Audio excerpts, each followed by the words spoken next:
Hello everyone, money roots के YouTube channel पे आप सभी का स्वागत है। अगर आप अपने लिए बेस्ट म्यूचुअल फंड ढूंढना चाह रहे हो तो आप बिल्कुल सही जगह पे हो, क्योंकि वीडियोस की मदद से मैं बहुत सारी चीजें आपको मैं सिखा रहा हूँ। बट ये सारी चीजें सीखने समझने के बाद भी अगर आपको कोई डाउट रह जाता है, किसी तरीके की कोई कंफ्यूजन रह जाती है, तो नीचे दिए गए फोन नंबर पे आप व्हाट्सअप या जरूरत पड़ने पे कॉल भी कर सकते हो। तो आज की वीडियो में हम लोग एक सब्सक्राइबर की रिक्वेस्ट बनाने जा रहे हैं कि जैसे कि उन्होंने रिक्वेस्ट की थी कि एचडीएफसी फ्लेक्सी कैप फंड और कोटक फ्लेक्सी कैप फंड के ऊपर एक वीडियो चाहते थे वो। तो एचडीएफसी फ्लेक्सी कैप फंड के ऊपर तो वीडियो मैं बना चुका हूँ कि वो कैसा है, उसमें इन्वेस्टमेंट करना चाहिए या नहीं करना चाहिए। अगर आपने नहीं देखा है तो उसका लिंक मैंने डिस्क्रिप्शन में डाल दिया है, उसको जाकर के आप देख सकते हो। तो आज की वीडियो में हम बात करेंगे कोटक फ्लेक्सी कैप फंड के बारे में, बड़े छोटे से डिस्क्लेमर के साथ कि जितनी वीडियोस मैं बनाता हूँ सिर्फ आपको एजुकेट करने के लिए, ताकि आप सीख समझ करके अपने लिए एक अच्छा म्यूचुअल फंड स्कीम चूज करें और अपने टारगेट्स और गोल्स को पूरा कर सकें। मेरी तरफ से कोई भी इन्वेस्टमेंट एडवाइस नहीं है। तो स्टार्ट करते हैं हम लोग discussion Kotak flexi cap fund के बारे में। यहाँ पे आप देखोगे इसका इन्वेस्टमेंट ऑब्जेक्टिव जो कि लंबे समय में कैपिटल को अप्रिशिएट करने का है। और लंबे समय का मतलब क्या है कि 5 साल, 7 साल, 10 साल, मतलब उससे कम के लिए अगर करोगे तो हो सकता है कि आपको बहुत कम प्रॉफिट या कभी कभी लॉस भी होने के चांसेस बने रहते हैं। तो अब आप यहाँ देखोगे इसका एसेट अंडर मैनेजमेंट, जिसको फंड साइज भी कहते हैं, 36,000 करोड़ का है। ये तो भाई चलो बहुत अच्छा है। एनएवी इसका लगभग 60 रुपए के आसपास का है, और ये अभी 5 सितंबर 2022 तक का डेटा है। मतलब अगर आप इसको बाद में देखोगे तो हो सकता है इसकी वैल्यू में थोड़े चेंजेस आ चुके होंगे। अब यहाँ पे मैंने अभी तक की वीडियो में तो सिर्फ लास्ट 5 ईयर का सीजीआर दिखाता था, पर यहाँ पे मैंने जब से ये ओपन हुआ है तब का और लास्ट 5 ईयर दोनों का दिखाया, क्योंकि इसमें बहुत ज्यादा चेंजेस आपको दिख रहे थे, बहुत ज्यादा डिफरेंस आ रहा था। मतलब कि आप साफ साफ देखोगे लास्ट 5 ईयर्स में ये सिर्फ ये 12% का सीजीआर मेंटेन किया, जबकि जब से ये ओपन हुआ था तब से अगर देखा जाए तो 16.5% का था। तो मतलब अगर कोई इन्वेस्टर अगर ये देख रहा है कि लगभग, या जब से शुरू हुआ तब से 16.5% का सीएजआर मेंटेन किया है, तो अगर मैं नेक्स्ट 10 साल या 15 साल के इन्वेस्ट करूँ और 16.5 के हिसाब से अगर ये सीएजआर बन जाए, तब तो भाई बहुत अच्छा प्रॉफिट बन जाएगा। अब मैं भी इस बात से पूरी तरह से अग्री करता हूँ। बट लास्ट 5 ईयर का अगर आप देखोगे तो ये 12% का, इसे 4.5% कम है, और ये तो बहुत कम है उसके रिस्पेक्ट में। तो यहाँ पे ज्यादा अच्छी ग्रोथ नहीं आई। अब क्यों नहीं आई, क्या नहीं है, क्या वजह थी, वो तो अभी पूरी चीजें हम लोग अभी देखेंगे। पर हमारा मेन मुद्दा ये रहेगा कि अब से आगे 5 साल में क्या हो सकता है। हमारा तो कंसर्न ये चीज है, क्योंकि अभी तक जो बीत गया वो हम बदल नहीं सकते, और ना हमारा उससे कुछ फायदा या नुकसान होने वाला है। पर अब जो नेक्स्ट 5 ईयर होंगे या 10 ईयर होंगे, उसमें क्या पॉसिबिलिटी है, वो चीजों को हम लोग खास करके यहाँ पे ध्यान देंगे। तो सबसे पहले इसके लिए क्या करते हैं कि हम लोग एक बार देख लेते हैं कि किन किन सेक्टर में इनका पैसा लगा हुआ है, क्या इसमें आगे ग्रोथ होने के चांसेस हैं इंडिया में। तो आप देखोगे कि लगभग 30% जो इनका पैसा है फाइनेंशियल सर्विसेज में है।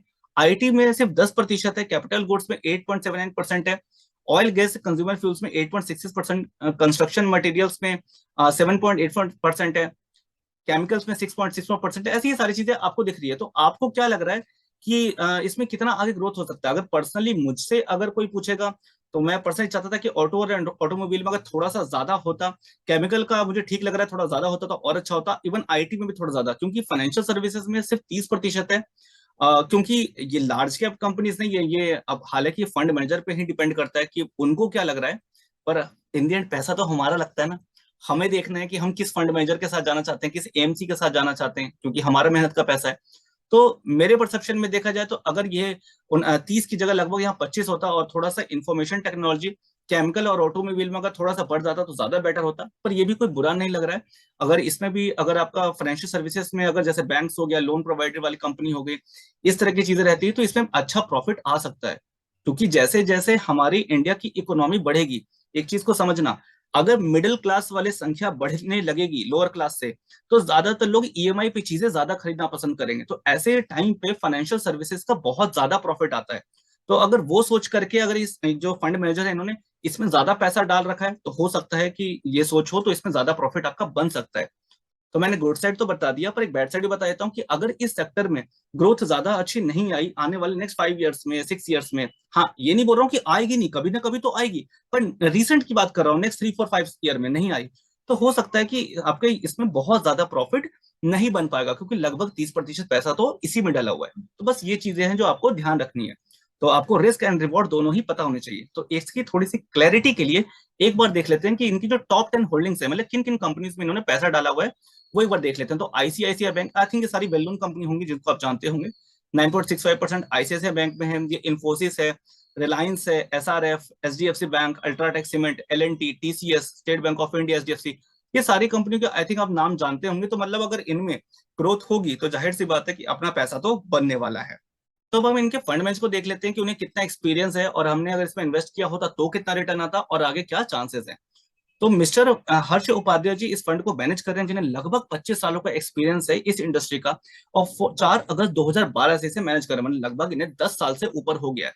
ये तो चलिए अच्छी बात है।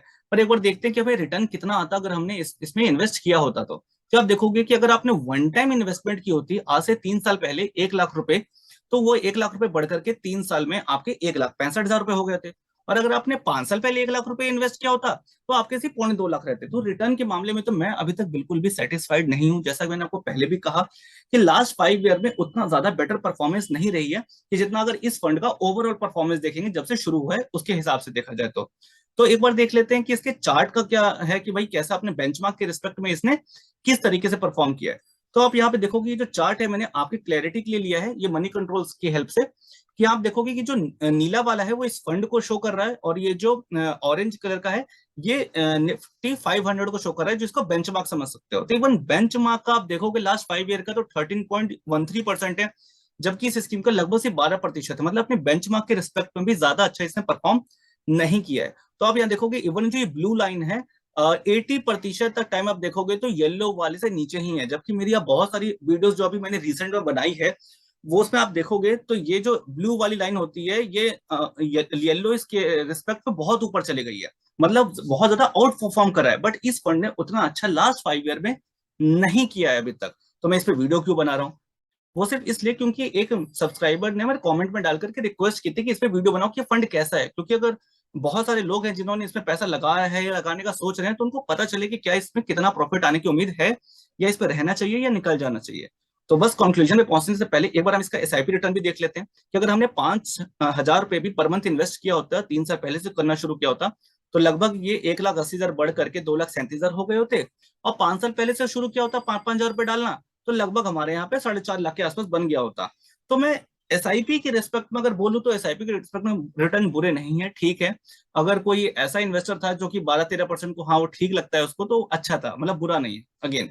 पर अगेन कहूंगा कि अभी लास्ट जो वीडियो बनाई थी वो और ये दोनों ही चीजें अगर आप देखोगे तो दोनों ही मुझे फ्लेक्सी कैप कैटेगरी के हिसाब से जो रिटर्न जनरेट कर रही है ये उतना ज्यादा सेटिस्फाइड नहीं हूं मैं। इससे बेटर तो आपको लार्ज कैप में ज्यादा अच्छे रिटर्न मिल जा रहे हैं आज की डेट में। तो एक बार देख लेते हैं लास्ट इसका रिस्क रेशियो की आगे क्या उम्मीद है। तो यहाँ पे आप देखोगे हम 3 चीजों को बेसिकली नोटिस करते हैं यहाँ पे। पहला है स्टैंडर्ड डेविएशन, दूसरा है बीटा, और तीसरा है शार्पे रेशियो। अगर आप मेरी वीडियो को पहली बार देख रहे हो तो एक बार मैं आपको एक्सप्लेन कर देता हूँ, और आप पहले से अगर आप देख रहे हो मेरे वीडियो को तो आई थिंक ये सारी चीजें आपको पहले से पता होगी, डेटा देख के आपको समझ में आ गया होगा कि ये ठीक है या नहीं है। यहाँ पे स्टैंडर्ड डेविएशन और बीटा को देखोगे तो ये वॉलेटिलिटी को शो करते हैं, मतलब कि उतार चढ़ाव को। तो ज्यादातर जो इन्वेस्टर होते हैं उतार चढ़ाव जितना कम हो उतना ही अच्छा पसंद करते हैं। क्योंकि देखो ऐसा नहीं कि हाई वोलेटाइल अगर म्यूचुअल फंड स्कीम है तो उसमें पैसा नहीं बन सकता, उसमें पैसा बन सकता है, उसमें बहुत ज्यादा बन सकता है। बट उसके लिए आपको मार्केट की थोड़ी सी ज्यादा समझ, थोड़ा सा आपको ज्यादा एक्सपीरियंस आपको मैंडेटरी हो जाएगा। बट अगर कोई ऐसा पर्सन है जिसको मार्केट की बहुत ज्यादा समझ नहीं है, वो थोड़ा थोड़ा अपना पैसा बस म्यूचुअल फंड स्कीम के थ्रू अपना बढ़ाना चाहता है, तो ज्यादातर ऐसे लोग ज्यादा वोलेटाइल म्यूचुअल फंड स्कीम को पसंद नहीं करते हैं। तो उसके रिस्पेक्ट में अगर हम इसका देखेंगे कोटक फ्लेक्सी कैप फंड का, तो कैटेगरी का जो एवरेज है, कैटेगरी का एवरेज मतलब कि जैसे पराग परिक फ्लेक्सी कैप फंड है, एचडीएफसी फ्लेक्सी कैप फंड है, एसबीआई फ्लेक्सी कैप फंड है, PGIM India flexi cap fund है, और इस तरह से और भी जो अलग अलग फ्लेक्सी कैप कैटेगरी के जो फंड है उनका जो एवरेज स्टैंडर्ड डेविएशन यहाँ लिखा हुआ है, एवरेज बीटा यहाँ लिखा हुआ है, और एवरेज शार्पर रेशियो यहाँ लिखा हुआ है। तो आपको ये ध्यान क्या रखना है कि स्टैंडर्ड डेविएशन और बीटा क्योंकि ये वॉलेटिलिटी को शो करते हैं तो जितना कम होगा उतना अच्छा होगा। पर आप यहां नोटिस करोगे ये कम नहीं है, एवरेज के रिस्पेक्ट में ज्यादा है। मतलब एवरेज था 19.88, पर कोटक फ्लेक्सी के फंड का ये 21.34 है, तो ये काफी ज्यादा वॉलेटाइल है, तो ये अच्छा नहीं माना जाता है। इसके अलावा अगर आप बीटा भी देखोगे तो 0.86 के रिस्पेक्ट में 0.97 है, तो ये भी ज्यादा वॉलेटाइल है, तो ये भी सेटिस्फैक्टरी बिल्कुल भी नहीं है। अब ये शार्पे रेशियो क्या होता है, इसको तो मैं एक वक्त को तो मैं स्टैंडर्ड डेविएशन और बीटा को तो चलो मैं एक वक्त को सच बता रहा हूँ तो इग्नोर कभी कभी कर भी देता हूँ, चलो हाई वॉलेटाइल है, चलो कुछ लोग को ज्यादा एक्सपीरियंस है, प्रैक्टिस है, तो चलो फिर भी वो पैसा बना सकते हैं इवन एसआईपी कर रहे हैं तो। बट शार्पे रेशियो ये एक रिस्क एडजस्टेड रिटर्न है। मतलब क्या हुआ कि जो फंड मैनेजर जो भी रिस्क ले रहा है तो उसके एवरेज में कोई ना कोई रिटर्न जनरेट करता है। मान लो कि अगर वो कम रिस्क ले रहा है और कम रिटर्न जनरेट करता है तो वो अपनी बातों को जस्टिफाई कर सकता है कि मैंने रिस्क भी तो कम लिया था। बट अगर वो रिस्क ज्यादा ले रहा है तो उसके रिस्पेक्ट में रिटर्न भी उसको ज्यादा जनरेट करके देना चाहिए। ऐसा नहीं होना चाहिए कि रिस्क ज्यादा लिया और रिटर्न कम जनरेट कर रहा है, ये तो कहीं से भी कोई तुक नहीं बना। तो इसी चीज के लिए उसका एक रेशो निकाला जाता है। तो आपको क्या ध्यान रखना है याद रखने के लिए कि जैसे मैंने बताया कि स्टैंडर्ड डेविएशन और बीटा कम से कम हो तो अच्छा है, उस हिसाब से जो शार्पे रेशियो है उसका बिल्कुल अपोजिट है, ये ज्यादा से ज्यादा हो तो ज्यादा बेटर होता है। तो आप यहाँ देखोगे कैटेगरी का एवरेज था 0.73 और ये कम है, जबकि ये ज्यादा होना चाहिए था, 0.64 पे रह गया। तो मैं इस हिसाब से अगर मैं देख के बताऊं तो इस फंड को मैं टोटली अवॉइड कर सकता हूं। मतलब मुझे बिल्कुल भी अच्छा नहीं लग रहा है कि ये मतलब मैं क्यों ही मतलब इसमें इन्वेस्ट करूंगा, क्योंकि आज के डेट में बहुत सारे अच्छे म्यूचुअल फंड स्कीम है।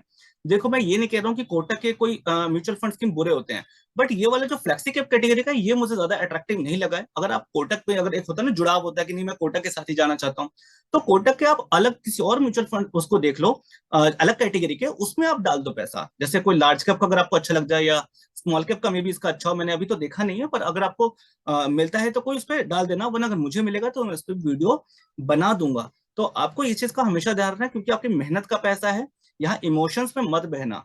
तो आई होप कि आपको अभी तक ये समझ में आ गया होगा कि फंड कैसा परफॉर्म कर रहा है और क्या क्या चीजें हमें खास करके देखनी चाहिए किसी भी म्यूचुअल फंड स्कीम को चूज करने से पहले। लास्ट में कुछ चीजें हैं जो मैं आपको बताना चाहूंगा। अगर आप खुद से डायरेक्ट शेयर मार्केट में भी अगर इन्वेस्ट करना चाहते हो, वैल्यू इन्वेस्टिंग सीखना चाहते हो, तो इस बुक को द इंटेलिजेंट इन्वेस्टर आप इसको पढ़ सकते हो। आपके आसपास कहीं भी अगर ये मिल जाता है तो वहां से ले, हिंदी और इंग्लिश दोनों में अवेलेबल है। अदरवाइज आप अमेजोन से बाय कर सकते हो, उसका लिंक भी आपको डिस्क्रिप्शन में मिल जाएगा। इसी के साथ साथ जाहिर सी बात है कि अगर आपको शेयर मार्केट में इन्वेस्ट करना है तो आपको डीमैट अकाउंट भी होना चाहिए, तो आप सैंको में डीमैट अकाउंट खुलवा सकते हो फ्री ऑफ कॉस्ट। इसका लिंक भी आपको डिस्क्रिप्शन में मिल जाएगा। With this all, thank you very much, tata bye bye.